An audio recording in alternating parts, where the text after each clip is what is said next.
Since the time of the earliest tools and the mastery of fire, technological progress has been an integral part of being human. By utilizing technology, we have surpassed the most efficient and capable life forms on our planet. But in a world of ever-increasing complexity and finite resources, we are now presented with a whole new set of challenges. How will the next industrial revolution change the way we live? And quite possibly, what it means to be human. Throughout history, there have been periods of remarkable innovation. The first industrial revolution created new goods and new jobs through the introduction of manufacturing. The power of water, iron, and steam helped bring manufacturing out of our homes and into a larger world. Cities and opportunities grew. In the second, we forged better materials such as steel, harnessed the power of oil through internal combustion engines, and utilized electricity through generators and transmission lines. We catalyzed manufacturing and expanded what was possible. After the digital revolution, we possess computers so small they can fit in our pockets, and they're 1,000,000 times cheaper and 1,000,000 times more powerful than the best supercomputer only 25 years ago. Connecting through the internet has encouraged an incredible library of knowledge, setting the stage for the greatest revolution yet.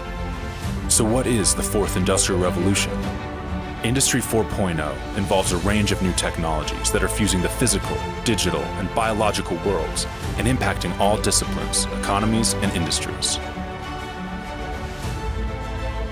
Central to this revolution are emerging technology breakthroughs in areas such as robotics, artificial intelligence, the Internet of Things, autonomous vehicles, nanotechnology, and 3D printing. These technologies can improve lives, create new jobs, make goods cheaper and better, and impact the world in ways we have yet to imagine. While it's remarkable to see the current trends, it's important to remember that technological progress is not simply guaranteed. It requires people to make it happen. This is your opportunity to get involved. This revolution does not happen without your help. Now is the time to be imagining. Now is the time to be creating. Now is the time to be a manufacturer.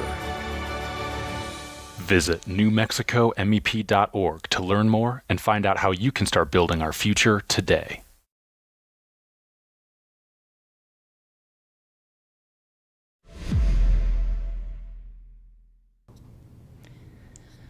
Well, good morning, everyone, and welcome to all of our guests.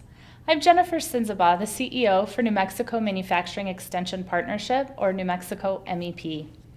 Our organization works with manufacturers throughout the state with the primary mission of growing manufacturing right here in New Mexico. On behalf of our organization and our team, it's my pleasure to welcome you today to our annual Advanced Manufacturing Summit, Day 2. To those of you that were able to join us on Tuesday, our first set of that were able to join us on Tuesday, welcome back. And for those that weren't, that might have missed us on Tuesday, we had great speakers that talked with us about manufacturing, workforce, education and development, digital marketing tips and tricks. We had a review of cyber hygiene best practices, and things were great. So I'd ask you to stay tuned to our website if you did happen to miss that or want some updates, because we will add some highlights from those presentations and maybe even some of the tools and tips and tricks that were discussed.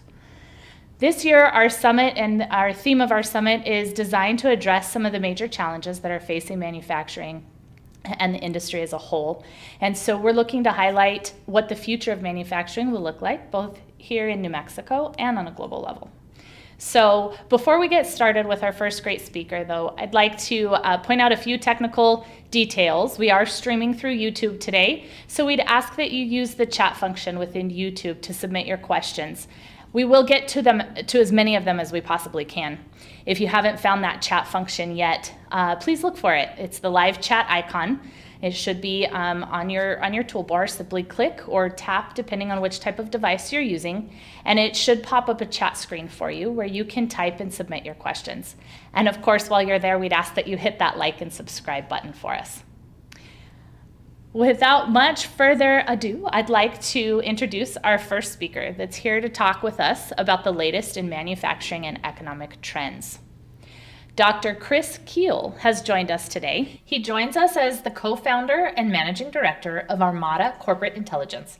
He provides forecasts and strategic guidance for a wide variety of corporate clients around the world. He is the chief economist for several national and international organizations. And prior to starting Armada in 1999, he was a professor of economics and finance for 15 years, teaching in the US, Hungary, Russia, Estonia, Singapore, and Taiwan. He holds advanced degrees in economics, Soviet studies, and East Asian studies. Dr. Keel is the writer and editor of Business Intelligent Briefs and a writer for the Black Owl Report, both publications from Armada. He is an economic analyst for the Armada Strategic Intelligence System and is responsible for the Credit Managers Index from National Association of Credit Management, as well as the publication Fabrinomics from the Fabricators and Manufacturers Association. Dr. Keel is also a great friend and supporter of the MEP National Network, and we are glad to welcome him virtually to our summit this morning. Thank you, Dr. Keel. Thank you, and thank you for inviting me.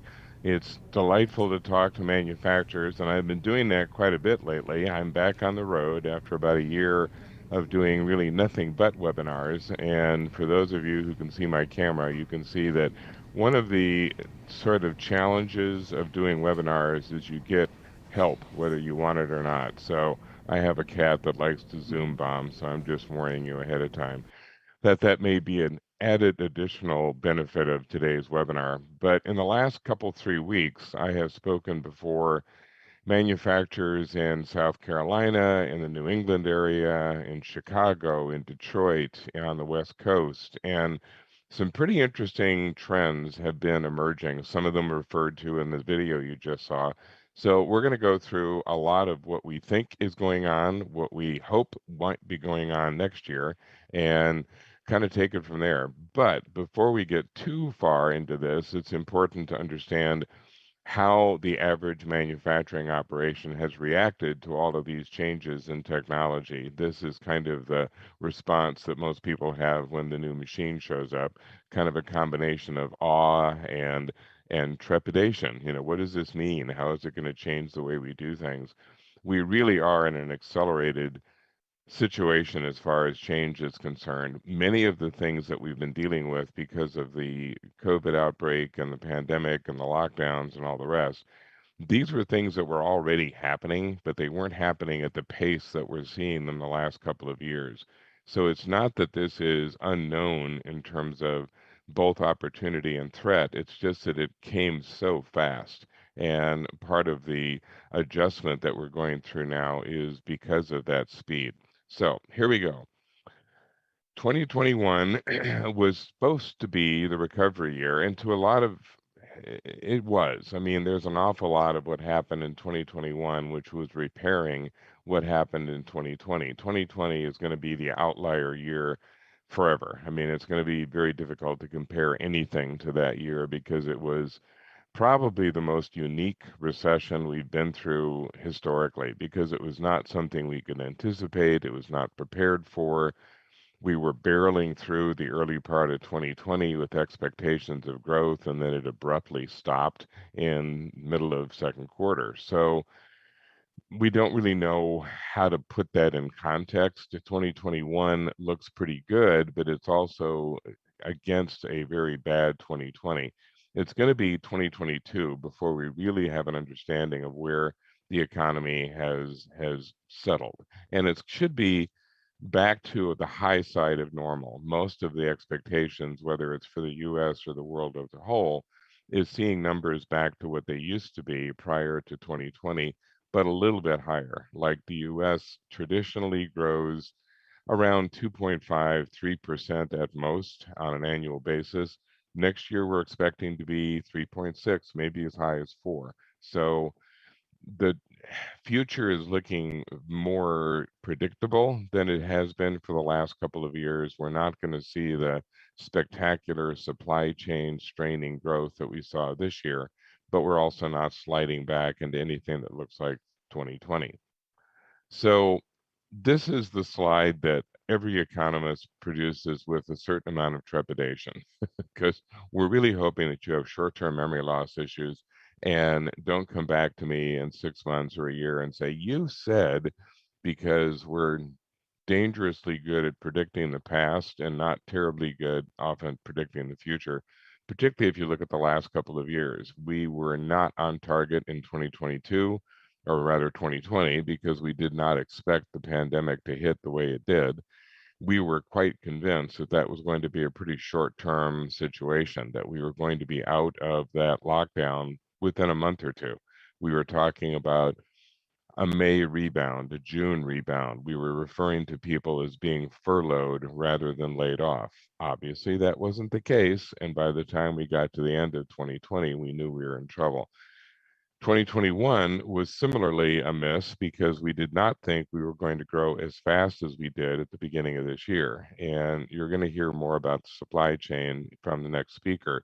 But one of the things that strained the supply chain was that rapid rebound. We had an awful lot of demand recovering very quickly, faster than people had predicted it would, because the consumer was dealing with pent up demand. They wanted to get back to their old habits as fast as they could. They were still buying a lot of things, not yet shifting over to services. You'll hear more about that later. So here are the predictions for next year for whatever they're worth. GDP growth this year is going to be around 5%, 5 to 6 perhaps. That's been downgraded a little bit. Third quarter numbers came in a little weaker than we originally thought they would, and that's having some impact on how we see the fourth quarter. Next year, somewhere between 3.5 to 4.5. I'm kind of leaning towards the higher end, 4 to 4.5%. I think there's enough momentum going into 2022 that we'll see pretty solid growth in first and second quarter. It may taper off a bit towards the end of the year, which we'll talk about in a minute. Inflation is going to be pretty similar to what it is now. We're looking at a core rate that's maybe a point higher than what the Fed is normally comfortable with. The Fed would like it to be around 2%, 2.5 at the most. It's probably going to be around 3, maybe 3.5. The real rate's going to be up there around 5%. The difference between these two drive people nuts because the economist wants to be able to compare inflation from one year against inflation in the next. So we end up stripping out those prices that are very volatile, and those are things like food and fuel. The average person is saying, how in the heck can you possibly look at inflation without looking at food and fuel? It's like, well, we do, but we call that the real rate. The core rate, though, is the more stable of the two. Most importantly, it's the core rate that determines what the Fed does with interest rates. So the interest rate assessment right now is that they will probably rise next year. Originally, the talk was towards the end of 2022, maybe even early 2023. The Fed talked a lot about transitory inflation, which is predominantly commodities. Anybody who works in commodities, which manufacturers do, know that they're ultimately transitory. The prices go up and down, and they are constantly in flux. It's transitory, but the key is the timing. When does it go up? When does it go down? And at this point, we're probably looking at a little bit more sane pricing towards the beginning of next year, probably not yet this year. So we'll talk more about that as we go too. The Fed makes the decision about interest rates through their open market committee. And what's significantly different about next year from this year, every year, the Open Market Committee gets a new set of regional Fed presidents. They come in for a one-year term, and then the next year, another 4 come in, and so on. This year, the 4 that are on the committee are either doves or centrists when it comes to interest rates. But next year, 2 of the hawkish Fed presidents in the country are on that Open Market Committee. You'll have Esther George from Kansas City and Loretta Mester from Cleveland. Both of them are very hawkish. Both of them have been pushing hard for higher interest rates for years, not just reacting to the current inflation, but just the whole idea of having way, way low interest rates bothers them and has for a long time. It's possible that the other 2 members coming in will also be hawkish. Boston is going to be selecting a new Fed head. Their current holder of that position is retiring. And the fourth member, Jim Bullard from St. Louis, kind of runs hot and cold. Sometimes he's dovish, sometimes he's hawkish. If the interest rates go up, mortgage rates go up. Not necessarily right away, not universally, and it's not that they're going to become staggeringly expensive, but they'll be enough to sort of slow down some of what's going on with housing. The unemployment numbers are going to be pretty close to what they are now, but a couple of things to be aware of since job conversations are top of mind these days. The biggest issue for manufacturers, which has been the biggest issue for 15, 20 years, is a lack of skilled labor. There's just not enough people to fill the jobs that require filling right now. And this is not an easy task because the people who lost their jobs during 2020, they don't have the skills that manufacturers or construction or transportation require. The thing that people keep forgetting when they note that we're seeing fewer people holding jobs is that boomers are retiring. We retire at the rate of 10,000 a day. We're losing about 3.5 million people per year and have been for the last several years and will continue to. That's why workforce participation is so low. It's at 61%. That's as low as it's been since the 1970s. And it's not because people don't want to work, and it's not because people are just out and out quitting. It's just simply that boomers are retiring. Then you take the basic fact that people are coming into the workforce with different levels of education and skill, and they may be looking for a job, but the jobs that are out there are not the kind of jobs they can take. The complications become staggering. The trade deficit is going to worsen a bit as consumers get more aggressive with their buying. But the good news is that even as imports have gone up, so have exports. They're just not going up as fast as the imports have. So we are continuing to export what we export. And frankly, the US is kind of an interesting export country because we export predominantly two things. We either export sophisticated, expensive machinery and equipment or agricultural goods. So we're kind of at both ends of the spectrum. What the US doesn't produce much of is consumer goods. Those are the things that we buy from other parts of the world, or at least have in the past. So we're good at making airplanes and road building equipment and railroad engines. And I mean, it just goes on and on and on. We produce very expensive stuff. The two most dominant manufacturing countries in the world by value does not include China. China is not one of those two. The two most dominant countries are the US and Germany. We produce very expensive things.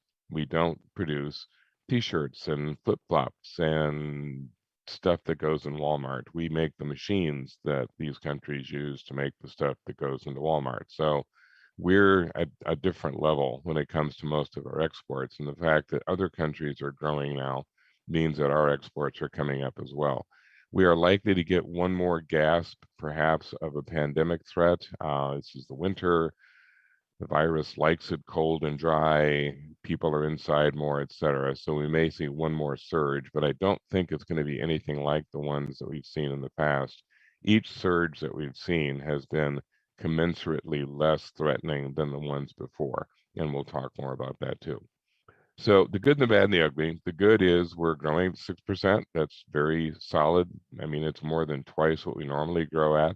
The rebound stalled a bit during the summer, but now seems to be bouncing back. Service sector still a little bit shaky, but picking up. If you're looking just at travel, which I have been for the last few weeks, the planes are full. The airports are busy. People are going back to normal. The conferences that I've been attending, the numbers have been 70, 80% of what they used to be. So they're getting close to norm and probably continue to head that direction into next year. Most of the economic indicators remain strong. We'll talk about some of those in a minute. Inflation rates, as I mentioned, above 5% at the real rate, still a little above 3% at the core.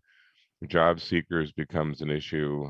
We're still struggling, as we have struggled for 20 years. I mean, the manufacturers kind of looking at everybody else saying, really? You've just now noticed that there's a shortage of workers? We've been dealing with this since the 1970s.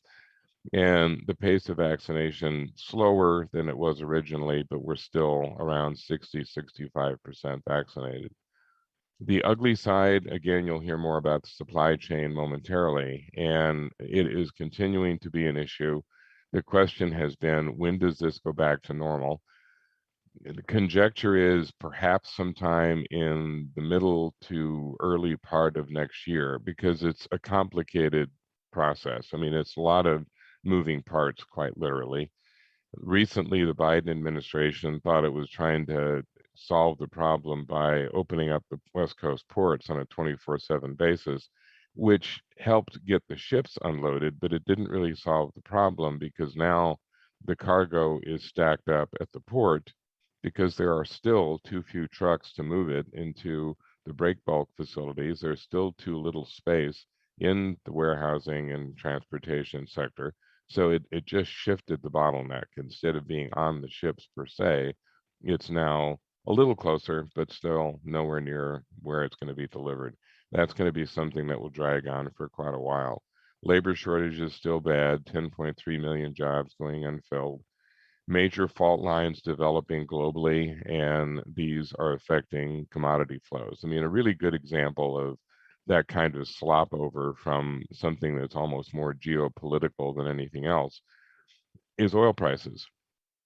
Oil prices began to go up in the United States quite dramatically in the last month or two. And the first question everybody asks is why? We're still not commuting back to work the way we used to. We're still only about 30% back in the office. So the number one user of fuel was the commuting worker, and they're still not back. What is it that was causing our oil prices to go up? And it turns out that it's Russia being Russia and basically trying to force the Europeans to do something the Europeans don't want to do. The Russians want to build another pipeline, Nord Stream 2. The Europeans don't necessarily want to build another pipeline and are trying to move away from fossil fuels, etc. So they've been dragging their feet. Now the Russians are now pressuring the Europeans by saying, if you don't give us permission to build that pipeline, well, maybe we won't ship you as much gas as we said we were going to. So the Russians have restricted the gas supply. Price of natural gas has jumped by 500% in Europe. It hasn't helped that the wind farms that were supposed to provide an alternative, this is the year that the wind didn't blow in Europe, and they're only getting 20% of that capacity. All of that created a huge demand for LNG. LNG producers in the United States began to sell it to Europe and Asia. Utilities in the US had to switch from LNG to oil, and bingo, our oil prices go up. So it's one of those things where really, how does not having a windy day in Germany end up becoming a problem for a driver in New Mexico? Well, that's what you get when you have a highly integrated market. So if you look at New Mexico alone, and New Mexico is a lot like my state of Kansas, people do not recognize what really drives the economy in either state. There's kind of an assumption that New Mexico is kind of a completely dependent on tourism, and if you ask people, gee, what is New Mexico best known for, people mumble something about Santa Fe and artist communities, and then just kind of draw a blank. You ask people what Kansas, and oh yeah, well, Kansas, we just grow stuff, and it's lots of wheat and cows. And granted, both of those are significant for the state, but what people do not realize is that the largest income earner for the state of Kansas is manufacturing. And well, how can that be? I mean, how are you a manufacturing state? And we point at Wichita and say, do you realize what Wichita makes? It's aerospace, it's airplanes. I mean, Boeing used to be there. It's now Spirit, which is kind of the offshoot of what Boeing had there. But you've got Cessna and Lear and Beechcraft and everything else under the sun. And the eastern side of the state has manufacturing. Same thing with New Mexico. An awful lot of interest in the petroleum and coal industry, a lot involved with food, beverage, and tobacco production, chemical production, even a lot of fab metal. The manufacturing output in terms of dollars has been rising rapidly over the last several years, a little bit of a dip in 2020, but not by much, and it continues to surge. So when you look at where companies are thinking of relocating and whether they're relocating from someplace else in the US or from overseas, and we'll talk about that in a minute too, New Mexico is very appealing. It's very close to other significant parts of the manufacturing infrastructure, namely the West Coast and Texas. Some lesser known aspects, and you are not unfamiliar with this because you've got connections to the MEP people, but it accounts for 4.39% of the total output of the state. It employs 3% of the workforce, et cetera. One thing to note about that workforce number, and this is something that's a national issue as well, the way that we categorize people's jobs is by what they do, not who they work for. So one of the challenges is that if you're working for a manufacturer, but you're not actually on the line doing manufacturing work, you are not considered in manufacturing. That means that about 80% of the people who work, for example, for Ford Motor Company are not in manufacturing. This is going to come as a great shock to the person who's worked for Ford for 25 years. But they're going to say, well, how can I not be in manufacturing? Well, you're in accounts receivable. You're in design. You're in human resources. You're in sales. You're not manufacturing. I work for a manufacturer. How am I not in manufacturing? If you figure where people work rather than what they do, manufacturing as a whole in the United States accounts for almost 30% of employment because the predominant, and even if you take it one step further, if I work a lot with accountants who all have manufacturing practices, what do those people do if there are no manufacturers to work with? So it becomes pretty obvious that manufacturing drives a lot more jobs than is sometimes obvious from the numbers. Obvious impact on the economy, 3.46 billion in manufactured exports in 2020, 2.4 billion in exports because of the free trade partners. Mexico does a lot of work with Mexico, obviously, and that is one of the things that creates jobs in the state.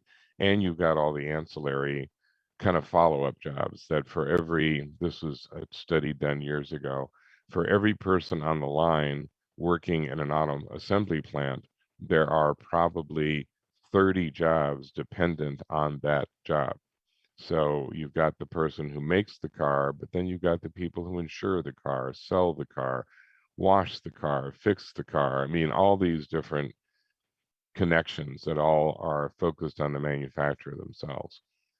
And then if you look at how these different sectors got through 2020, there were huge drops in things like education and in leisure and hospitality. Look at manufacturing. It barely felt it. It kept moving. It continues to keep moving. During the 2020 recession, people had money. They couldn't spend it on services. The services had essentially been cut off. So now they were spending it on things.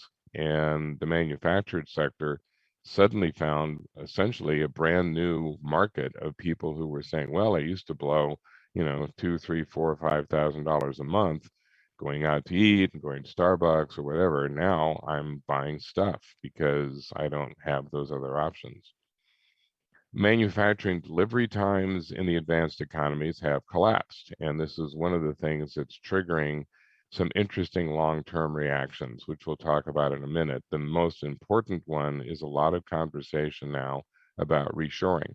And the reshoring interest has always been there, but it's been almost theoretical. People sort of wistfully thinking, boy, I sure would like to come back to the US if I could make the numbers work. Because of the supply chain crisis, those numbers are now starting to work, and we'll talk more about that in just a minute. Industrial sectors have come back pretty strongly. I know this is kind of an eye chart, but the significant thing to come away with is that 67% of current sourcing managers are considering reshoring back to the US. That is a huge number. At least like 2 years ago, that number was maybe 15%, and now it's 67. Some of this is probably just frustration with the supply chain situation as it exists today. But again, talking to these manufacturers that I've been speaking with the last couple of weeks, they're serious. They're moving back now. They're not waiting. They understand that the advantage is going to be with the first mover. The first groups that come back are going to have the easiest time. They're going to have the easiest time finding the rest of the employees, the support they need to reshore, and people are moving relatively fast. We're watching changes in some critical sectors. Housing is beginning to taper off a little bit. The industrial sector spending on construction is beginning to recover, predominantly around things like warehousing and distribution centers, but also for manufacturing. One of the more humorous aspects of expansion on the manufacturing side from a construction perspective is the motivation for this expansion. If it was just a bunch of guys, you could stick them into a cinder block building with no air conditioning and just kind of, hey, this is where you work, deal with it. But when you put your robots and computers in that same building, they refuse to work. They're like, ooh, it's dirty and it's hot and it's humid, and I'm not going to work very well. So manufacturers are having to upgrade their facilities to accommodate their robots. And the people are kind of looking at this like, seriously? You let me work in this crummy place for 30 years. You bring in a robot, and now you clean it up. So it's kind of bizarre. The robots are pickier than people. You're looking at a lot of the pricing structures. Steel prices are expected to fall. Question is when. They tend to be very erratic. And if you look at the performance of prices over the years, look at scrap. I mean, it goes sky high, then it drops, then it goes back up again, then it drops, and it goes back up. It looks like an EKG. Those years where you didn't see a lot of movement, which lasted decades, was basically because there were various price controls in place. You had kind of a more even demand. But ever since we got past the 2008 recession, volatility has been the watchword. And you see it even more with structural steel. You've had dramatic increases followed by dramatic drops. We are expecting another dramatic drop. The question is when? Does it happen yet this year? Probably not. Is it going to be first or second quarter of next year? Probably. And how fast will it drop? Depends on the supply, and it depends on the stability of demand. The steel producers, and I was talking to a lot of them this week, are basically saying, look, the three most important sectors for us are all kind of wishy-washy. We don't know what's happening with construction. We're knowing that there's no interest in office construction anymore, and we don't know what's really happening with warehousing yet. Another important sector for us is automotive, and they're not doing anything because they're waiting for silicon chips. So we don't know when they're going to start going after more steel. Oil and gas is another area that's important for us, but we don't really know where that's headed either because there's pressure not to do more development around fossil fuels. And if that pressure is intensified, well, it means less demand for pipeline. So the steel companies are all kind of like, yeah, we see the demand right now, but we don't trust it entirely. We don't know if it's going to be there next year, so we don't want to gear up just in time to be hitting a point where the demand falls. So it's all of this trying to puzzle out what the next year is going to look like. Talked about oil already. Same kind of concern. When is the demand going to be real? Right now, the oil companies are looking at this going, well, yeah, I see that the demand is high right now, but it's because of weird things. It's because of the Russians being ugly with the Europeans, and it's no wind in Europe, and it's expensive LNG. None of those are permanent. I mean, the Russians may decide to get back on track and ship what they're supposed to ship, and the Europeans may buckle and decide to do that pipeline. And who knows, the wind can start blowing at any minute, and now you get the power that you're expecting to get. So the oil companies are like, yeah, well, until we see people back to their norm and doing the kind of commuting that they used to, which is what used up most of the fuel in the US, we're not that interested in overproducing. The good news from the US perspective is that all of our oil now, virtually all of it, comes from our own supply. We don't import very much anymore. And if we do, it's only for convenience sake. The East Coast refineries find it easier to ship oil in from the Middle East and Africa because there are not that many good pipelines that come from the Midwest and West their direction. So it's easier to get it from the Middle East. But if they wanted to, and if they had to, they could very easily buy all of the oil they needed from US producers. And the US producers are speeding up, particularly those in Wyoming, Texas, North Dakota. The fracking operations are in full bore right now because at $80 a barrel, they make a lot of money. You're seeing a lot of mining projects begin to come back, and that's important for the Southwest. The U.S. has always had kind of a love-hate relationship with mining. We have an awful lot of resources, things that are coveted by our own industry, but also by the rest of the world. For example, coal. Coal in the US is kind of fighting a lot of image problems. We don't really want to burn that kind of fossil fuel. We're worried about climate change, et cetera. The rest of the world, however, wants our coal because our coal is better coal and cleaner burning coal. The Chinese and the Indians, which are both huge coal users, have their own resources, but they're high sulfur brown coal, and they have consistently bought coal from us, from the Australians, from countries that produce the black coal that burns cleaner. So we're still increasing our coal production. We're just not burning as much of it ourselves as we used to. We're now starting to look more hard at getting our own rare earths. We have more rare earth minerals than anybody in the world, but getting it is a problem. It is usually strip mined. There's a lot of waste. We've been reluctant to get into it. Unfortunately, that means we're more dependent on China for rare earths. So we're now not so comfortable with that, saying, yes, I know it's a pain to get it ourselves, but the alternative is depending on China for things that are important for our technology. So a lot of these trade-offs are beginning to push more towards mining expansion. Mentioned that people are coming back to work, but slowly. We're still thinking that around 80% will be back by next year. But there are people questioning that number, saying, you know, we're still only at a third. Texas is fairly high up, around 50%. California is still around 20.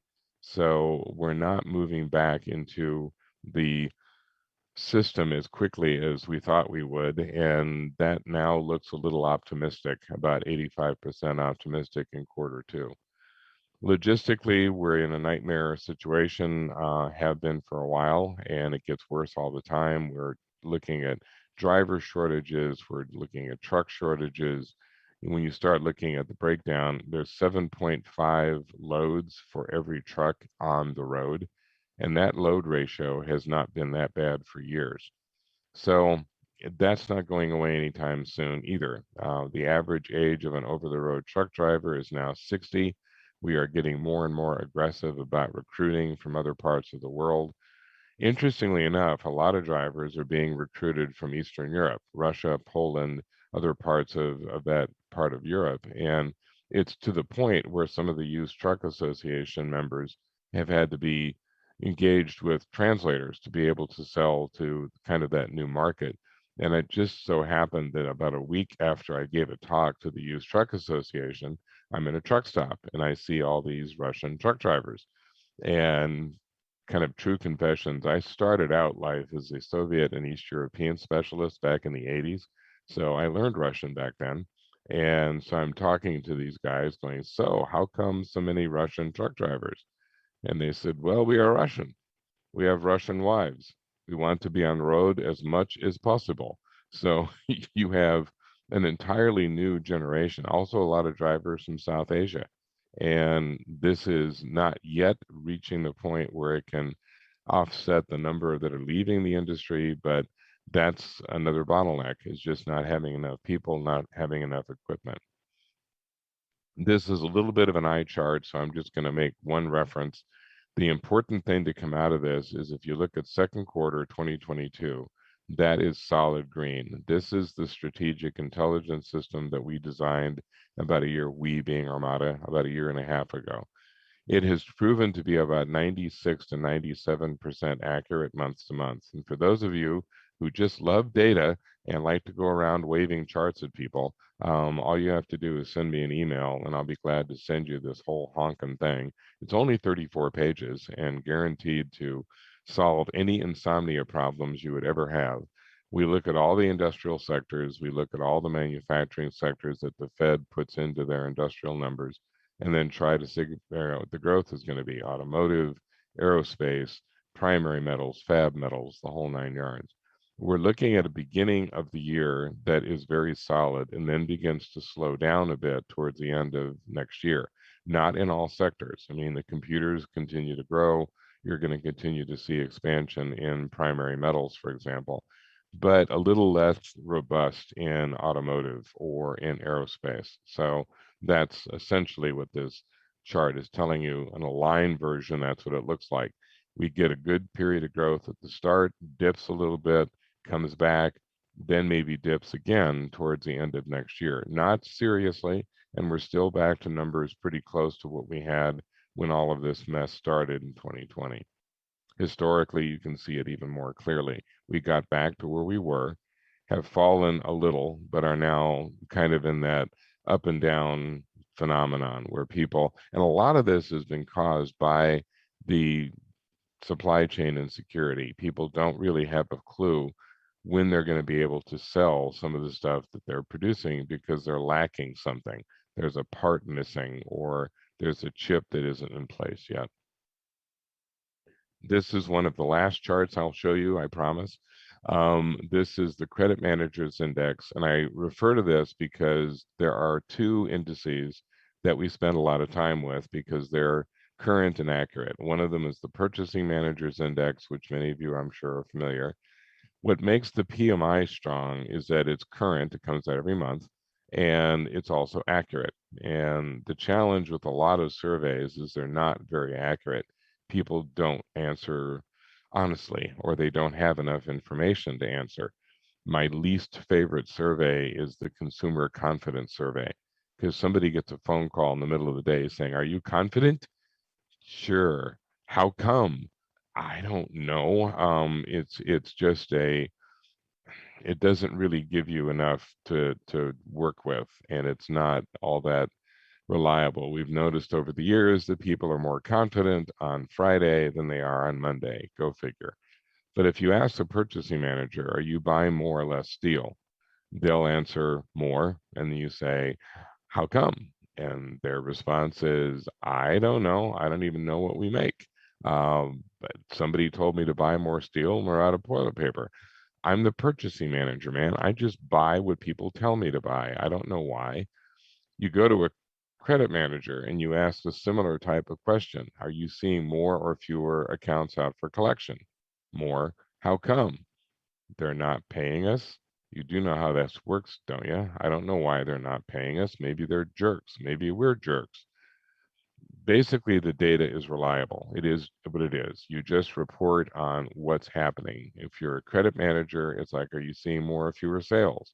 Are you seeing more or fewer accounts out for collection? Are you seeing more or fewer disputes?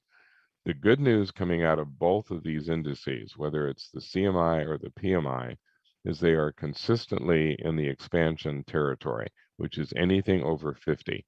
So when you look at these indices, there'll be a number, 56, 57. The PMI has been up into the 60s as recently as this summer.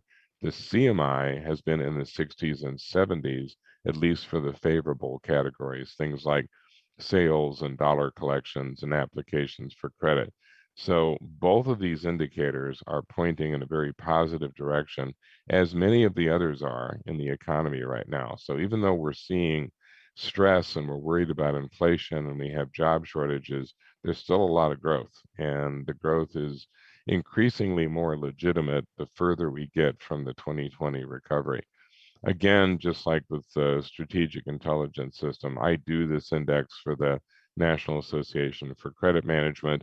If you would like your very own copy of the Credit Managers Index, send me an email and I'll be glad to put that in your inbox too. I can make sure your inbox never gets lonely. So the good news I saved for last, and then I'll wind things up. This is the return of business to the United States from China, from other parts of the world. The numbers right now are pretty staggering. 45% indicating they're going to relocate both manufacturing and sourcing, 37% of those looking at the United States. Some of this is reaction to supply chain frustration. People are just tired of the hassle they've been going through the last 2 years. But some of it is more permanent because it is based on more use of robotics. It's based on needing to get closer to the customer. It is based on more accurate, more reliable supply chain options within the United States. You look at numbers like this, 69% indicate that they're likely, very likely, or extremely likely to reshore. So I'm at these conferences and I'm asking people point blank. I said, are you thinking of reshoring? Do you do stuff in China now? Do you do stuff in other parts of the country now? Are you going to bring it back? And almost every one of them said, yeah, we do some sourcing there, we do some production there. And yeah, we're moving it back. We already have. We are noticing that the advantages of being overseas have diminished over the years. Production costs have gone up, labor costs have gone up. They're still much lower than they are in the US, but they're not as cheap as they used to be. And we start adding in transportation costs, and the numbers begin to converge. And all of a sudden, it's like, there's not a lot of difference from a financial perspective of doing business there and here. And now we have consumers who are expecting instant response. So if you've got a client, consumer, customer that says, I want this modification, I want this part, I want this change, a lot easier to do if it's in your own country than if you're trying to get this done thousands of miles away and relying on shipments from other parts of the world. We have clients that are in the ocean carrier business, and they have noticed a dramatic change in the amount of certain kinds of machinery coming from other parts of the world to the US. So consumer goods still coming at a pretty rapid clip, but you're getting some readjustments as far as the manufacturers are concerned. Still hard to quantify, still trying to get our hands on some real numbers about who's moving back and why, but the evidence is there. We've been seeing people do it. Just need to figure out how many of them are doing it and how more likely it is that that will happen in the years to come. So with that, I'm going to hush in case there are some questions, and we'll take those for a few minutes. And for those of you who just can't get enough and you know who you are, we do a lot of writing. The business intelligence brief comes out 3 times a week and it's free. We actually distribute the Black Owl report through a lot of MEPs around the country, and that's a whopping $7 a month, unless you're a member of an MEP, in case it's part of your involvement with them. We do the strategic intelligence system, we do the credit managers index, we have a transportation demand index. We are nothing if not prolific and long-winded in print. So anything that appeals to you, feel free to ask and I'll be happy to send it your way. So I'm not sure how we're going to handle questions, if you're going to read them to me or if I need to squint at the chat box and figure out how to answer them.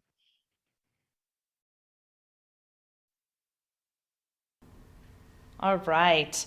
Thank you, Dr. Keel, and good question on the questions. I'll be reading those to you, and I think we have time to answer one here. Is stagflation a concern going into 2022? Probably not. There have been some kind of overexcited people talking about hyperinflation and stagflation and all the rest of that stuff. Stagflation happens when you're getting no growth, but you're also getting inflation. We're not dealing with that right now. What's happening now is that the growth has been so high that that's part of what's fueling inflation. So we're getting an old-fashioned inflation. We're getting an inflation that is a result of rapid growth that's overwhelmed the producers, and there's no real sign of that easing off anytime soon.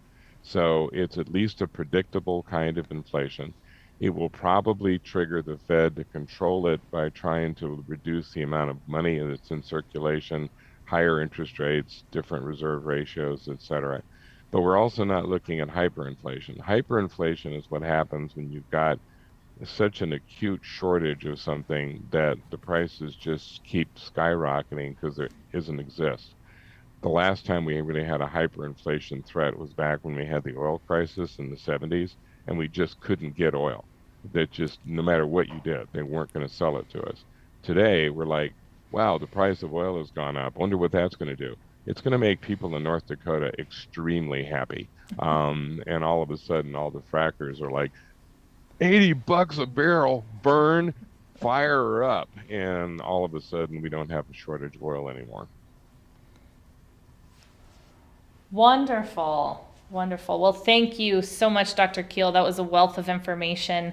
And I really picked up on your reshoring and just a general sense that has the potential to have a lot of opportunity for manufacturers nationwide, but especially here in New Mexico. So rest assured, Definitely. here at MEP, we'll be doing whatever we can to help manufacturing companies benefit from the potential opportunities that'll be coming our way. Thank you very much. And everyone have a good afternoon, evening, morning. I'm not even sure what time zone I'm in anymore. So, I bet. Well, we really appreciate it, Dr. Keel, and we hope you have a great day as well. thanks. Bye-bye.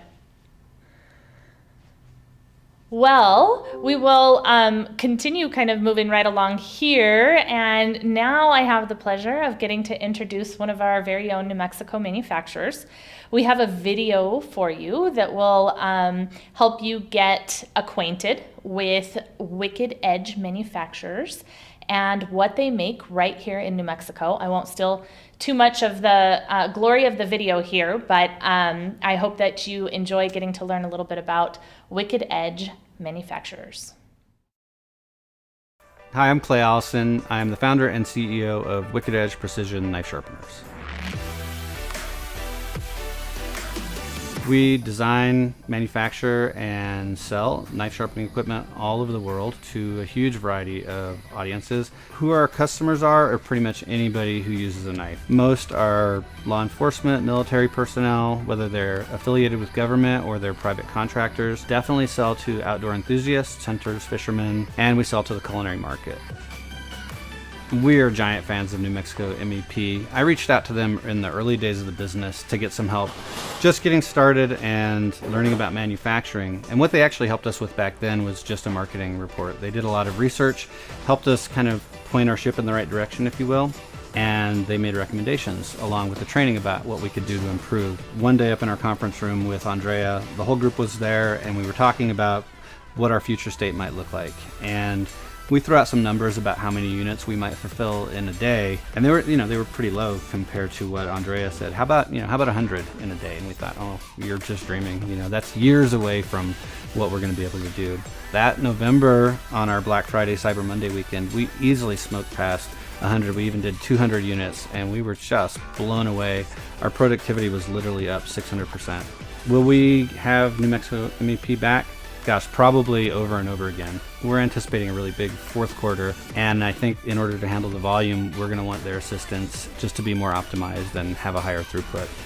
Our experience with the pandemic has really been a mixed bag. In the early days, we were blown away by huge sales. As time went on, we were impacted like everybody else with the supply chain issues. We had huge numbers of orders, but getting the materials here and into production was often a challenge. And so we had a few ups and downs, a little bit of a roller coaster, but all in all, I would say we were really lucky. Would I recommend New Mexico MEP? Oh gosh, yes.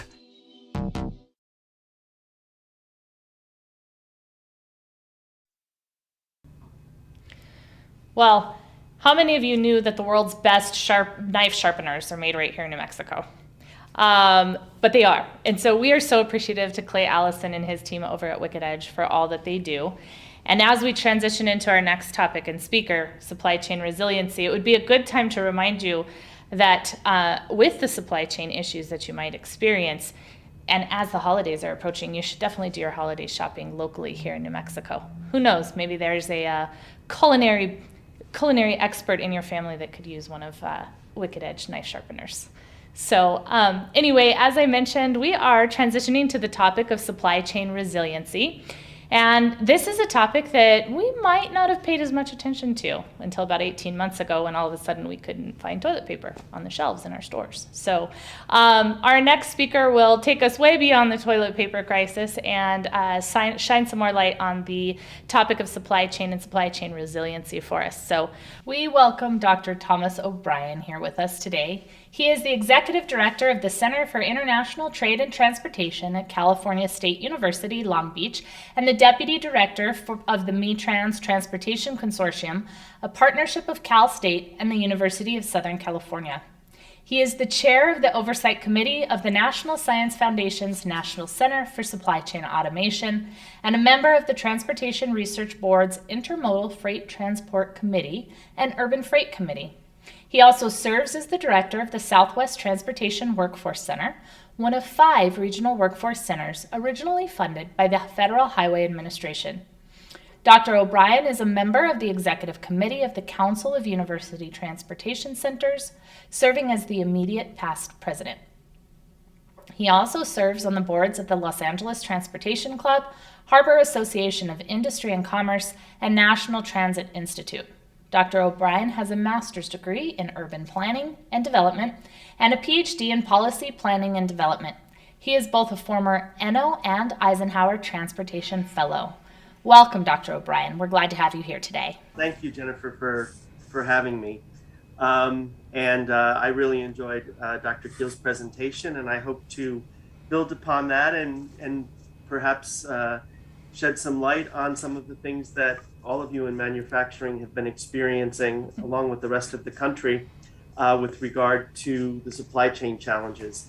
As many of you know, and as Dr. Keel suggested, we are in some ways at ground zero here in Southern California because of the very high-profile congestion we are experiencing at the ports of Los Angeles and Long Beach. And I'll talk a little bit about that this morning as part of a broader discussion of supply chain resiliency. I wanted to start, though, by talking a little bit about why somebody from a state university in California has an interest in supply chain issues. And so I wanted to tell you a little bit about what we do, just so you have an understanding of my background and my orientation when it comes to supply chain and logistics. So Cal State Long Beach is one of the 23 campuses in the Cal State system, which is distinct from the University of California system, like Berkeley and UCLA. At the Cal States, we have been traditionally the non-PhD granting institutions. We do a lot of professional formation in the engineering and sciences. And we also have very large extension programs. And my center, the Center for International Trade and Transportation, is actually based in the College of Professional and International Education, which is the traditional extension arm of the university. So we are of and in a state university, but we really have to have one foot in industry and practice because of the communities that we serve. There is a tremendous need for well-trained logistics and supply chain professionals in our world. And as a result, we offer professional designations as well as some traditional degree programs in global logistics and marine terminal operations. We do a lot of applied research in the area of logistics and supply chain management, trying to understand why the supply chain behaves the way it does, the relationship between supply chain and policy. And as you can imagine, we have a lot of business lately, looking at those topics, trying to understand where we've been over the past year and a half and where we're going. And at the end of today's presentation, I want to talk a little bit about workforce development in this sector of the economy. Part of what we do as well is create talent pipelines and career pathways from K through 12 up to incumbent workers in the workforce. We have what I think is a fairly unique partnership with the Port of Long Beach and Long Beach Unified School District in a 4-year immersive logistics academy at one of Long Beach's high schools, so that we begin to introduce the concept of logistics and transportation and trade as a career pathway early on, particularly when young people have an interest in trains, and we want to give them enough information to make decisions about choosing the supply chain as a path moving forward. To start with, though, I want to talk a little bit about the supply chains under stress and what we've been observing, right? Because this is a discussion of supply chain resiliency. And I want to suggest something that for some may be a little provocative or counterintuitive, and that is that during the pandemic, I would argue that the supply chain in many ways worked well, worked better than expected. Goods actually got delivered despite the shifts in consumer behavior, despite the challenges that we were all realizing as a result of our changes in our work-life balance as well, and what we needed when we needed it and where we needed it. But there was tremendous cooperation between labor and marine terminal operators and ports to keep the port workforce up and running, making sure that dock workers were part of the priority list for testing and then vaccinations. That there were new incentives for cooperation along the supply chain, which allowed us to meet critical demand in those first few months after lockdown. And Jennifer mentioned that maybe one of the most visible experiences we had during COVID was the empty store shelves with very apparent lacks of key items like toilet paper. But again, I would argue that wasn't necessarily a supply chain issue. There was enough toilet paper. What we did as consumers was shift where inventory was being held. By hoarding, we moved inventory and storage from the store shelves to our homes in a way that wasn't entirely perhaps rational. But so I think the point I'm trying to make is that when we're looking at where the stresses are, we want to look at the entire supply chain, and we want to define in a more nuanced way where the key pressure points are. Now, granted, no doubt, there were some real challenges, and it was a case of some supply chains performing better than others, right?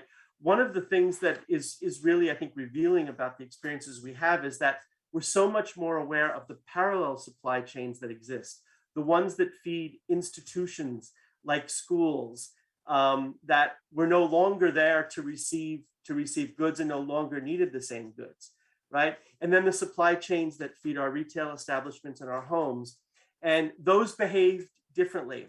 And one of the things that I'll be talking about as a stressor is that government regulations had to keep up as well, and they're part of the story, part of the problem perhaps, but as well as part of the solution, right? The fact that you have different labeling requirements for supplies that are directed at schools and other institutional uses, at first couldn't find an outlet in places where they were needed, like store shelves, because of those labeling requirements. And the Food and Drug Administration had to adjust and come up with some changed standards and guidelines during the pandemic that may suggest a way forward as we address those challenges.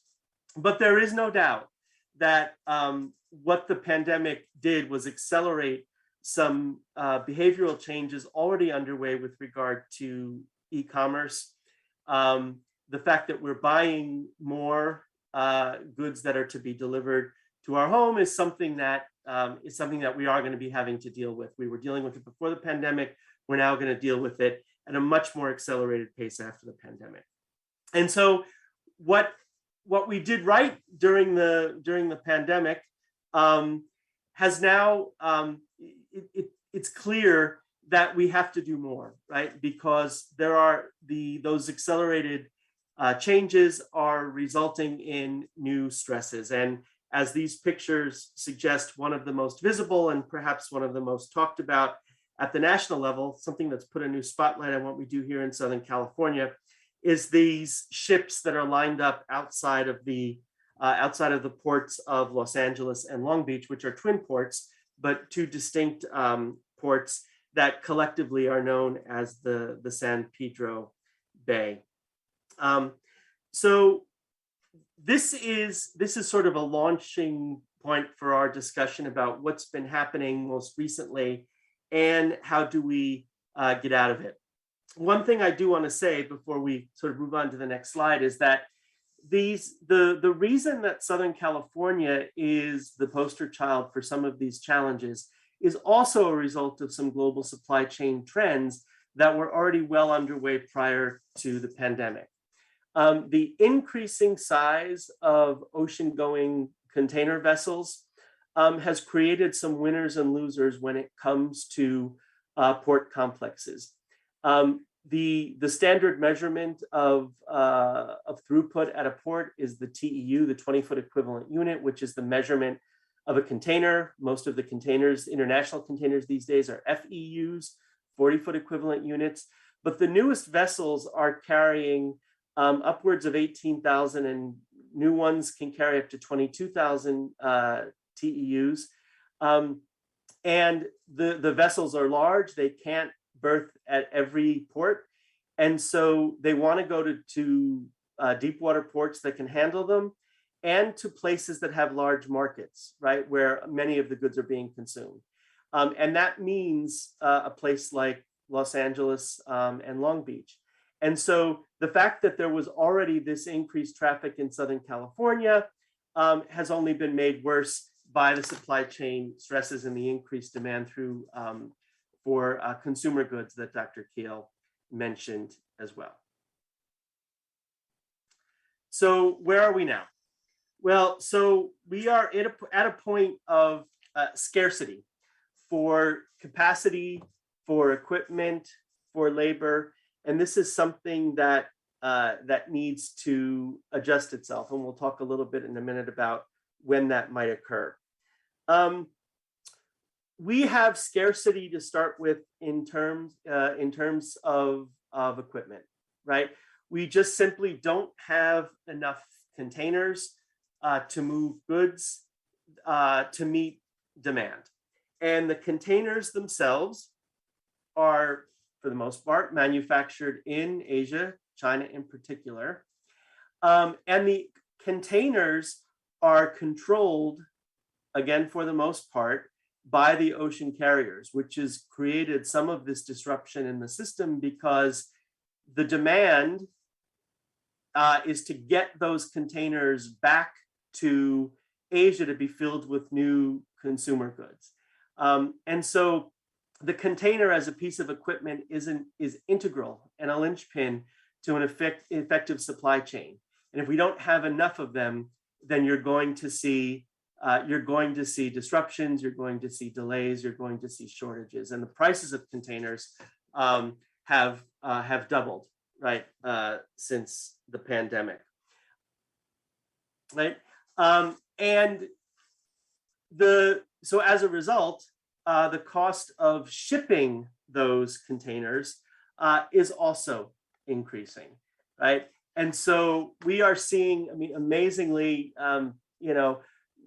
containers that might have cost, $3,000, $4,000 to ship trans-Pacific. I'm hearing prices in the $15,000, $16,000 range, and there still aren't enough containers and enough capacity to meet demand.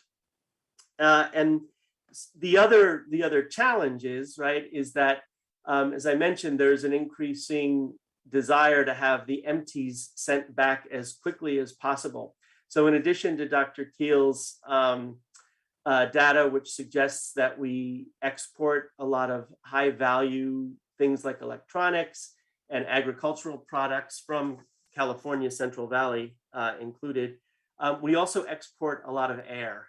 From Southern California, we send a lot of empty containers back normally, but now at an exponentially increased rate, during the pandemic. Even if there are export goods to fill them, the supply chain is not responding to those demands from the interior of the country, because the ocean carriers want to get the empty container back as much as possible.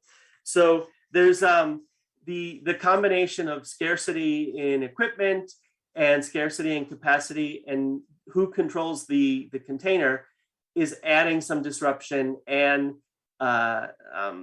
creating havoc in the supply chain. I will also add that in addition to the container scarcity, we're also seeing scarcity across the board in terms of availability of pallets and chassis, all of which make the problem not one that's port-centric necessarily, but broader supply chain focused, with impacts across the entire nation. Dr. Keel mentioned the challenge with regard to trucking prices. Now, part of this is a function of lack of trucks and lack of drivers, but it's worth looking at a much more granular level about where that scarcity exists. A lot of the figures that you'll see when it comes to driver shortages and pricing is at the national over the road, the OTR level. The problems that we're experiencing in Southern California are with the drayage sector, right? So that's the short haul intermodal transfers between the ports, transload facilities where the goods are sometimes consolidated into larger containers for the transcontinental trip by truck or by rail. They include trips to distribution and warehousing and fulfillment centers within the Southern California basin, and to places like Phoenix and Las Vegas and Northern California, which are considered in some cases local trips. So the challenge in Southern California, and why we're seeing an increase in trucking prices, is a combination of not enough trucks, not enough drivers. But the real problem in Southern California is we don't have enough chassis. Chassis are, like the container, integral to the movement of intermodal import cargo. And if you don't have enough of them, it doesn't matter how many drivers you have. You can't move the goods. We have had some challenges in chassis provision. Most of the chassis are produced, like the containers, overseas in Asia. Formal governmental policy has been to encourage US-based chassis manufacturing, which with restrictions on the import of chassis. And that came to a head during the pandemic when we didn't have policies in place to increase the rate at which we imported chassis to meet demand. So in the short term, whatever else we do, we have to solve the chassis challenge in Southern California. But lack of chassis is an issue over geographic regions across the country. On top of that, I don't want to understate the challenge that comes from a lack of drivers. In some cases, it may not necessarily be a question of driver shortage. We are seeing a lot of driver churn, meaning that drivers are being cherry-picked and moving from one company to another, moving from smaller independent companies to become company drivers at major importers. So that's affecting the labor market internal to trucking. And trucking has always been vulnerable to other economic sectors where wages are comparable, if not better, construction being one of those sectors, and which allows people to stay closer to home. And the last thing I'll suggest about the trucking challenge is that when we're asking truck drivers to work over time to meet the new hours of operations at the ports, for example. They still rub up against restrictions, federal restrictions and hours of service for how many consecutive hours they can be on the road. So it's an intricate dance between operational standards, policy measures, and labor market that has to be solved to get us out of the challenge that we're in. But the bottom line is that in the short term, we're seeing rising trucking prices because of all of this combination of scarcity factors. What else is happening, right? Well, again, Dr. Keel mentioned that we've got a warehousing availability problem as well. In the greater Southern California area, and that includes Riverside and San Bernardino County, where a lot of the warehousing capacity exists. It's a cheaper footprint than would exist in LA, Orange County, for example. We have vacancy rates of less than 1%. And a shift in demand, right? As we do more e-commerce, right, and we demand a different type of delivery to a different location, our home, as opposed to a traditional retail establishment, we create increased demand for fulfillment centers as opposed to traditional warehousing and distribution. Fulfillment centers look different. They're more technology intensive, although they do require additional access for trucking because there's a lot more fluidity in the systems. They tend to be tall.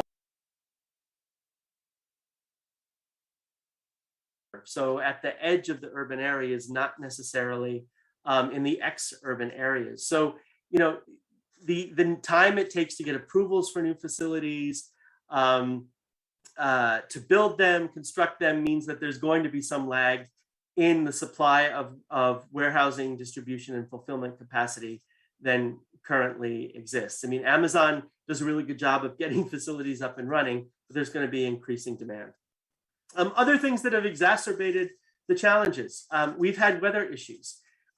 We get a lot of our, still get a lot of our manufactured consumer goods from Asia. So weather challenges on the Yangtze, weather challenges in China interrupted flows from the Yangtze River Delta, where a lot of the manufacturing bases, and that injected delays into the system, right? On the US side, hurricanes, East Coast weather systems have interrupted flows for not only consumer goods, container-driven goods, but things like petroleum products as well, oil, because that's a center of production there for US supply chains. Believe it or not, it seems a long time ago, but the disruptions that the Ever Given caused when it was stuck in the Suez Canal had ripple effects throughout the supply chain for months. I just saw that the Ever Given, I think, just made its first visit back since it was released. But those global supply chain shifts take some time to recover, and it happened at the worst possible time. We talked about the labor issues and sort of mismatches between the availability of labor and skill sets, and I'll talk about that in a minute. Also disruptions that were caused by a shift in the way rails operate, move toward precision scheduling. Traditionally, the business model for rail has been to build unit trains with a single commodity. It can be more efficient because you're moving more goods in longer trains. But it resulted in a lot of dwell time as you were waiting for a sizable train to be built and then to move on. Prior to the pandemic, the major Class 1 rail companies we were seeing a shift in their traditional model so that they were, in addition to building unit trains, doing more precision scheduling, right? Where it was moving the cars became more important than the length of the train itself in order to reduce dwell time. And so that shift in a business model that was occurring meant that we were having a rail issue at the same time as we were having trucking issues, right? Because precision trains are a different way and require different supply chain management than moving a traditional commodity-based unit train. And so the rail system was responding to these pressure points in the broader economy as well. And then on the air side, we don't talk about that too much, but more than 50% of goods that are shifted by air actually occurs in the bellies of passenger planes. And we weren't flying during the pandemic. And so that reduced passenger traffic, reduced available cargo slots, which meant we had higher prices on the air cargo side as well. So what are the ways out? Well, I mean, to go back to the old argument that it's the economy stupid, it could very well be that market forces we're seeing, whether we're seeing inflationary pressures, we're seeing delays that may dampen some of the demand for goods, may help us get out of the system. Nobody wants a downturn in the economy, but it could very well be that that's one of the things that gives the supply chain some breathing room, some time to adjust. Dr. Keel mentioned hours of operation, right? The fact that the ports in Southern California had a fairly prominent announcement that they were moving to 24/7 operations. And I think some of the nuance in this was also lost as well on the coverage. The ports can make the announcement, but it's the terminal operators who are the tenants of the ports that actually have to make it happen. They're the ones that order the labor. They're the ones that actually do day-to-day operations. 24/7 is an important solution because the goods are being shipped from ports in Asia that are operating 24/7. So we've always had a challenge of funneling goods coming out of a 24/7 operation into essentially a 9-to-5 operation in the US, which is a function largely of the cost of labor in the evening shifts and on the weekend shifts. I think what you're going to see, and this came out of a summit actually that we actually had with a number of supply chain stakeholders just last month, is that maybe the real first step is something that looks a little bit more like 16/5 as opposed to 24/7, where we find key ways to extend hours on either end of existing shifts as a way to facilitate the flow of goods. We also, I expect you'll see some modifications to appointment systems. Appointment systems are often viewed as a solution, make it easier to pick up a container with some predictability. But if you are stuck in traffic on the Southern California highway system, you may only be able to make your first appointment of the day. If you want to do a second or a third turn, you need to be able to factor in and have some flexibility. Some appointments that allow for the chassis in places along the roads that they shouldn't have while they're waiting to be able to get into the terminal operators. So you're going to have to see some modifications to appointments to allow different types of transactions and maybe to do storage in different locations. Digitization is part of this. Better information across the entire supply chain and the sectors of the supply chain, but this is a longer term solution, and it requires supply chain actors to be willing to give up what has always been viewed as proprietary data about what happens to the cargo when it's in their control. What part of the solution may come from changing government behavior. One of the things that also came out of our discussion at the summit that we did at the state level and with stakeholders was that, the state has a lot of land that it owns under bridges, near major state highways. In the short term, can we get the state, Caltrans, for example, to make those sites available for container overflow in the short term? Just get them off the docks, put them in places where they normally wouldn't be stored, but that you might allow a truck driver to come and pick up. And this is, not something that has been on the table before, but as a short-term solution is being discussed. And then I referenced the labeling regulations with regard to from the Food and Drug Administration to allow sort of institutional products to serve consumer products. One of the things that you may have noticed when you were going to purchase toilet paper was that you were able to buy individual rolls that were initially destined for schools and workplaces. But that requires some accommodation from the government as well. And the example of the city of Long Beach, modifying some local land use restrictions on where containers can be stored is another way that government is trying to be part of the solution. And then the last thing is the question of investment in our workforce to address the workforce issues. During the pandemic, when we were all at home, we did see an impact on employment in key transportation sectors. But one thing that remained consistent was demand for warehousing. We're now seeing recovery in those other sectors as well. But logistics and supply chain remains critical to the economy. And there are great job opportunities in logistics.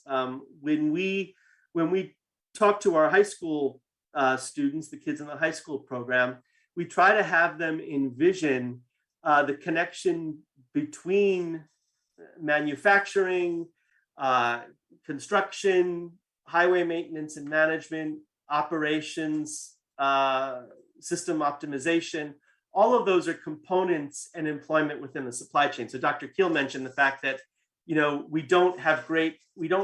we actually can do a better job of creating a picture of what the manufacturing workforce looks like. The same is true of logistics.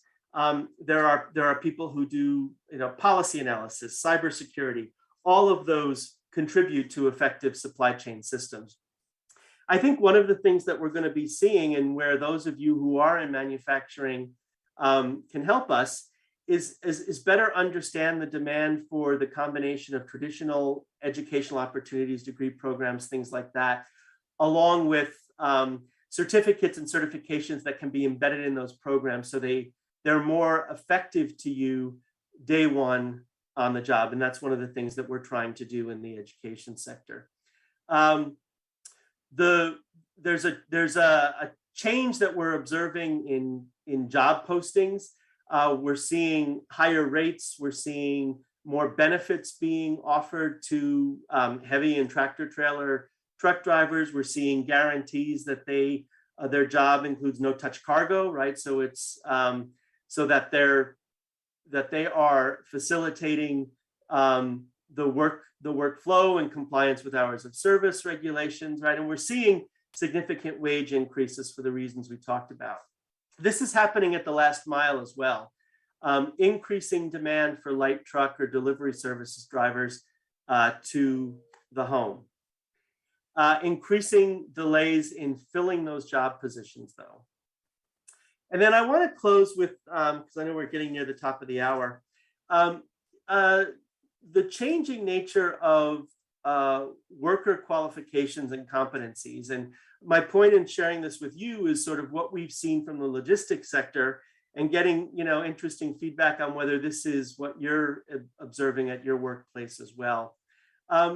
We conducted a survey of small to medium-sized enterprises in Southern California in the logistics sector to get a sense of what services they need from education and workforce development agencies to create a talent pipeline that gets a more qualified job applicant to the workplace.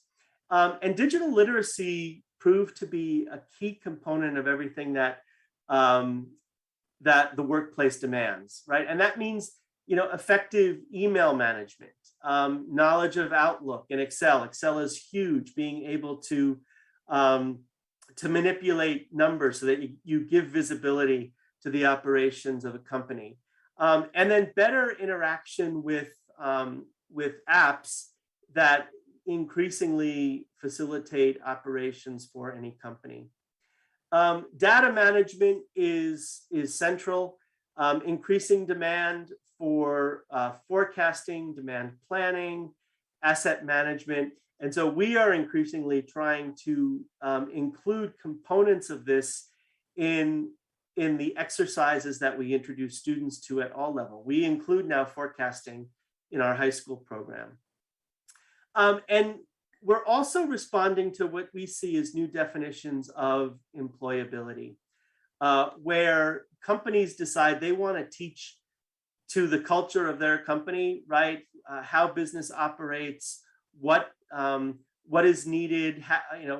They would rather train on the logistics side in-house, but they want a candidate coming to them who has developed critical thinking and analytical skills in college.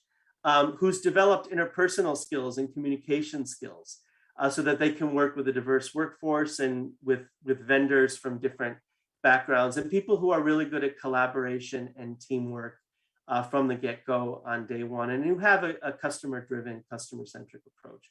So as an education partner to all of you, that's one of the things that we're trying to do a better job at, so that the workforce component doesn't become the problem moving forward. And then the last thing I'll say is just what are we looking at moving forward? I think Dr. Keel is probably right that we're looking at mid next year to see some sense of normalcy. I mean, the relief valves may help, but the supply chain, there should be no ships lining up in the ports of LA and Long Beach. When you have 77, you have a real problem. So it's going to take time to get that backlog resolved. In the first 2 quarters of next year, you're still going to see inventory replenishment because inventories have been depleted. And you're still going to see continued adjustments in the supply chain. The center of gravity for manufacturing is shifting. Reshoring may be one of the solutions, as you heard earlier, but you will see also increased in nearshoring. And at the global level, shifts in labor costs are resulting in the center of gravity for manufacturing moving further west in Asia, Thailand, Cambodia, India, which means that the center of gravity for imports may also shift to certain ports on the East Coast as well. And that's something we think about on the West Coast, is that competition. So with that, let me end and thank you for your attention, and look forward to any questions if there's time. Great. Thank you so much, Dr. OBrien. That was great information and very helpful, helping us understand how we got where we are, for sure, and where we can go in the future. We did have one question come through for you, and they are wondering if there are 1 or 2 things you might be able to suggest that a small manufacturer could anticipate to better position them to meet their production schedules in the near term. Yeah, so I think from the workforce side, right, I think there was already a discussion of a demand for increased investment in automation and advanced technology to meet demand. We are confronting changing labor workforce numbers. So I think that investment in technology is something that will be critical moving forward, and planning for it now. The other thing that I think is interesting, and keep in mind my frame of reference is in California, but I think we're going to see an increase merging of transportation supply chain issues with energy issues. Now, one of the things that we've been dealing with here are statewide mandates and a transition to zero emission supply chains. And you may think that that's a California issue, and it is for the moment. But there are at least 17 states that have agreed to adopt California zero emission standards, and it impacts fleets.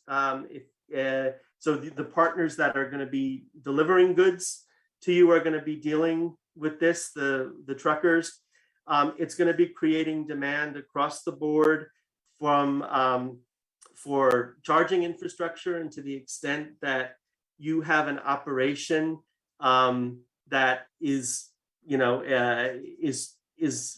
located or in proximity or provides charging infrastructure, that's going to help a more fluid supply chain and operations.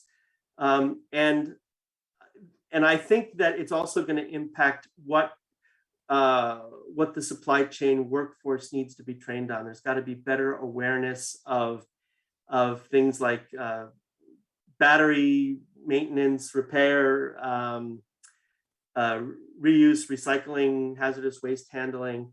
And I realize that that's not directly impactful or may not be a direct impact on operations, but to the extent that you are part of the broader supply chain, that's going to also inject new cost and disruptions into the system. And then I know that I don't know to what extent this is also coming to you, at least in the short term, but we are seeing movements in this area to look at places like manufacturing and warehousing and distribution as indirect sources of emissions. And so there are now new policies in place that require those facilities that generate truck trips to find ways to mitigate the environmental impacts of those vehicle miles traveled. And so that's why I do think, over the longer term, this question of how do we address the climate-related issues and the desire to reduce emissions will be felt across the entire supply chain. Absolutely. Well, thank you so much for your time today, Dr. OBrien. Like I said earlier, just great information I think can help us all understand a little bit more, and especially for those tips on what we can do. I know here at MEP we work with our manufacturers and help to kind of hopefully look forward and see what resiliency steps we might be able to put in, for that kind of that plan B on supply chain, and how manufacturers can diversify that supply chain to make sure that they've done whatever they can to hopefully continue getting their raw goods and making the great products they make. So, and obviously these are issues that affect all of us on a daily basis and in life, and let alone in manufacturing. So, so again, thank you, Dr. OBrien. Really appreciate it, and appreciate your willingness to be here with us today. And as we wrap up today's session, I would, this concludes our session, so I would like to take a little bit of time and just wrap up with a few more thank yous. So we have an incredible team that has helped to make this all possible. First, a great big thank you to our New Mexico MEP team that works tirelessly to serve manufacturers of New Mexico every day. We have Jeff Abrams, Denise Williams-Monahan, Scott Bryant, and Wesley Eccles on our Innovation Directors team that work directly with our manufacturers. We've got John Rogers and Amanda Garcia that work with our partners at the New Mexico Small Business Assistance Program up in Los Alamos and our small business programs there. We have Claudia Infante, Linda Gruber, and Tammy McCarty that support us here in the office. Again, they make sure that things happen on a daily basis for New Mexico manufacturers, so thank you. Also, a huge thank you to our event team, which obviously helped to make all of this possible for us. Our event manager, Dominique Foley-Wilson. We've got our marketing specialist, Holly Bradshaw-Eakes and her team at the Holly Company. We've got Kristen Carlson and her team at Think All Day Marketing. And also, very important was our production crew that helped to make this productions go off without a hitch. Reinhard Lorenz with First Eye Films, and Jonathan Hollinger with Techtronics. They've been absolutely wonderful to work with. If you have any production needs, this is who you should turn to. And of course, thank you to you, all of our attendees today, for getting up early with us this morning and talking with us about economics of manufacturing as well as the supply chain with Dr. OBrien. So we hope that you've truly enjoyed these speakers. If you haven't already, please hit that like and subscribe button. We greatly appreciate it. The good news is that all things must come to an end, but not yet for us. So we have 2 more incredible speakers joining us for tomorrow's session. We'll ask that you please join us back here again tomorrow during lunchtime. We'll start around 11 a.m., or actually right at 11 a.m., I should say. But we will send out a new link for you probably this afternoon for Friday's session. And tomorrow we'll be discussing sustainable manufacturing, as well as talking with a futurist about technology and what it will mean for manufacturing in the future. That does it for us today. Thank you to everyone again, and I hope you have a wonderful rest of your Thursday.